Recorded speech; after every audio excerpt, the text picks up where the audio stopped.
శ్రీవారి గర్భాలయంలో మూల విరాట్టుకు ఎడమవైపున గల పీఠంపై శ్రీ సీతారామలక్ష్మణుల పంచలోహ ఉత్సవమూర్తులు కొలువై ఉన్నాయి. త్రేతాయుగం నాటి రాముడే కలియుగంలోని శ్రీవేంకటేశ్వరుడు అని శ్రీవేంకటాచల మహత్యం స్పష్టం చేస్తుంది. బ్రహ్మోత్సవాలలో హనుమంతునిపై త్రేతాయుగం నాటి శ్రీరామచంద్రుని అవతారంలో స్వామి ఊరేగుతూ వెంకటాద్రి రాముడిగా భక్తులకు దర్శనమిస్తాడు. వార్షిక వసంతోత్సవాలతో పాటు తెప్పోత్సవాలలో మొదటి రోజున శ్రీ సీతారామలక్ష్మణులకు తెప్పోత్సవం అంగరంగ వైభవంగా నిర్వహిస్తారు.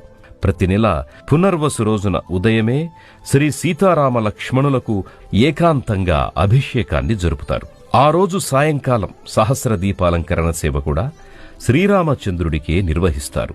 శ్రీరామనవమి రోజున కొలువు, దశమి రోజున శ్రీరామ పట్టాభిషేక ఉత్సవాన్ని బంగారు వాకిలి ముంగిట జరుపుతారు.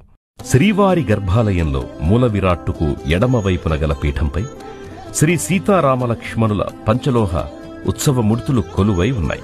త్రేతాయుగం నాటి రాముడే కలియుగంలోని శ్రీవేంకటేశ్వరుడు అని శ్రీవేంకటాచల మహత్యం స్పష్టం చేస్తుంది.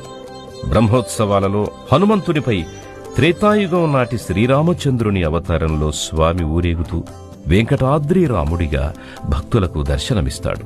వార్షిక వసంతోత్సవాలతో పాటు తెప్పోత్సవాలలో మొదటి రోజున శ్రీ సీతారామలక్ష్మణులకు తెప్పోత్సవం అంగరంగ వైభవంగా నిర్వహిస్తారు.